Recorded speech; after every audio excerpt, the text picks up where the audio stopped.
আমি শ্রাবণী, আপনারা দেখছেন শ্রাবণীর রান্নাঘর। আজকে আমাদের রেসিপি মিষ্টির দোকানের মতো গুজিয়া।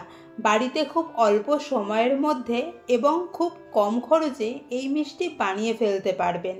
গুজিয়া বানানোর জন্য প্রথমেই 500 দুধ খুব ভালোভাবে জাল দিয়ে নিতে হবে। এই দুধটা জাল দিয়ে আমাদের ক্ষীর বানাতে হবে। দুধটা কন্টিনিউ নাড়তে হবে, না হলে দুধটা লেগে যাওয়ার সম্ভাবনা থাকবে। দেখতেই পারছেন আস্তে আস্তে দুধের পরিমাণ কমে আসছে আর দুধের কালারটাও চেঞ্জ হয়ে যাচ্ছে। যখন দুধটা শুকিয়ে এই রকম স্টেজে চলে আসবে তখন 2 চামচ চিনি এখানে অ্যাড করব। চিনিটা খুব ভালো করে মিক্স করে নিচ্ছি।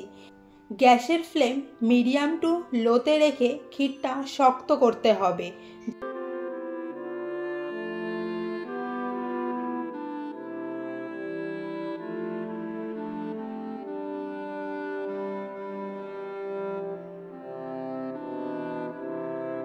যখন দেখবেন ক্ষীর এই রকম শক্ত হয়ে এসেছে, ঠিক তখনই সামান্য একটু ময়দা ছড়িয়ে দেব। এখানে হালকা ময়দা দিলে ক্ষীরটা ফেটে যাবে না। খুব ভালো করে মাখিয়ে ক্ষীরটা একটি প্লেটে তুলে নেব। ক্ষীরটা ঠান্ডা হওয়া পর্যন্ত অপেক্ষা করব।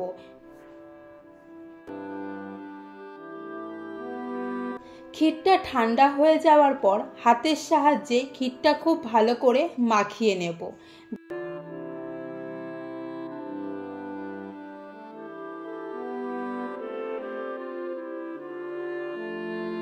দেখতে পাচ্ছেন ক্ষীরটা মাখানো হয়ে গেছে।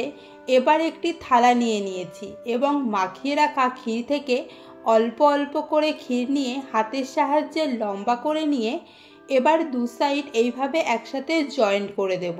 তাহলেই রেডি হয়ে যাবে আমাদের গুজিয়া। আমি আরও একটি বানিয়ে আপনাদের দেখিয়ে দিচ্ছি। আপনি যদি আমার ভিডিও প্রথম দেখে থাকেন তাহলে অবশ্যই চ্যানেলটি সাবস্ক্রাইব করে পাশে থাকা বেল আইকন প্রেস করে অল করে দেবেন। তাহলে পরবর্তীতে নতুন কোনো ভিডিও শেয়ার করলে সবার আগে আপনি দেখতে পারবেন। তাহলে বুঝতেই পারলেন এটি বানানো ঠিক কতটা সহজ।